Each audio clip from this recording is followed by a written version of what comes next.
penutupan perdagangan hari ini, IHSG resmi mencetak rekor tertinggi sepanjang masa. Pasar saham pesta pora dan euforia juga meluap, namun ada dua narasi besar yang berlawanan di balik rekor baru ini. Yaitu di satu sisi meyakini bahwa sebenarnya ini bukan kebetulan pemirsa, tapi bukti nyata bahwa ekonomi kita memang menguat dan modal asing sudah siap untuk mengambil alih panggung. Tapi di sisi lain mengatakan bahwa hati-hati, ini berbahaya, ekspektasi investor sudah melampaui realitas ekonomi dan kita hanya tinggal tunggu waktu untuk koreksi yang lebih tajam. Jadi apakah ini sinyal kebangkitan ekonomi yang sebenarnya kah, atau kita sedang berada di puncak gelembung baru yang siap pecah kapan saja? Dan untuk itu kita akan membahasnya bersama dengan Bang Michael dan juga Mas Ai. Mungkin yang pertama pertanyaan untuk Mas Ai ya, sebagai yang pengampu pasar. Analisis seperti apa? Sebenarnya kan ini ada dua katalis yang sebenarnya bisa dikatakan dua-duanya nggak bisa.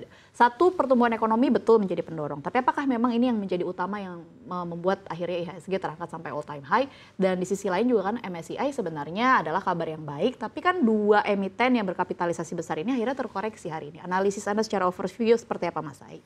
Ya, jadi kalau untuk investor global ya, terutama untuk big investor dari luar gitu, memang yang pertama dilihat adalah pertumbuhan ekonomi dari suatu negara gitu. Ketika pertumbuhan ekonominya bagus, baru dia akan masuk ke sektornya, ke industrinya, misalkan komoditas atau perbankannya seperti apa, prospeknya ke depan seperti apa.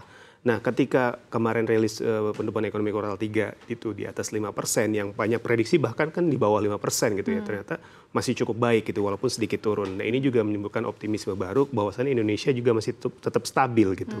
Karena memang beberapa waktu terakhir ada beberapa riset global mengatakan kayak Goldman Sachs dan Morgan Stanley itu pasar saham bakal crash, terutama pasar saham dunia ya.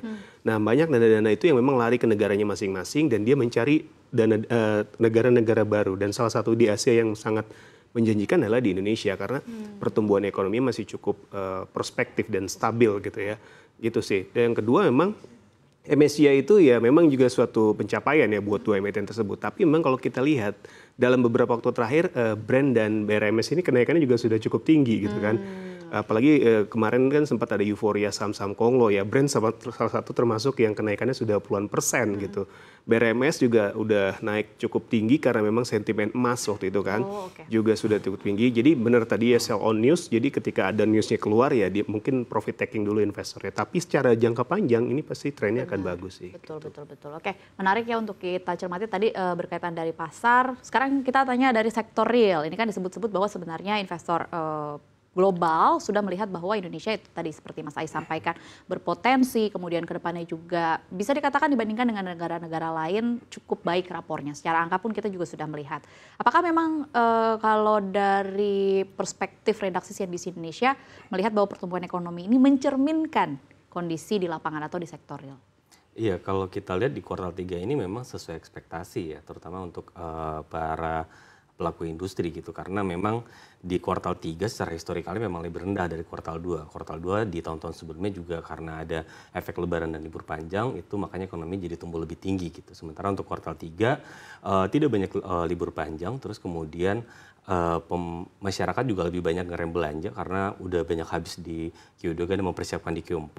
Jadi memang secara perekonomian pasti akan lebih rendah. Cuman memang seperti yang Bang Ai sampaikan tadi, memang ini lebih tinggi gitu dari beberapa ekspektasi gitu. Karena kalau kita lihat banyak negara yang ekonominya justru melambat, kita tetap stabil di 5% gitu. Bahkan untuk di kawasan G20 itu kita salah satu yang tertinggi gitu. Ini kan artinya jadi angin segar lah buat para investor gitu untuk menempatkan modalnya. Dan kemudian di inflasi kita juga masih relatif rendah gitu, walaupun sudah mulai merangkak naik ke beberapa bulan terakhir gitu. Tapi masih dalam asumsi yang ditetapkan pemerintah gitu. Artinya ini sangat terjaga gitu. Dan kita lihat juga lembaga rating asing termasuk IMF dan World Bank itu juga memproyeksi ekonomi kita jauh lebih tinggi dari perkiraan awal. Kalau kita lihat di kuartal 1 lalu ketika kita cuma tumbuh 4,8%, itu banyak memproyeksi sampai akhir tahun kita nggak akan mencapai 5%. Cuman ternyata pada kuartal 2 kita 5,12 dan sekarang kita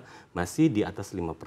Dan memang untuk ke depan kan kita lihat banyak sekali program-program pemerintah yang sudah dikeluarkan dan akan dikeluarkan sehingga proyeksinya pun bisa mencapai 5,5-5,6%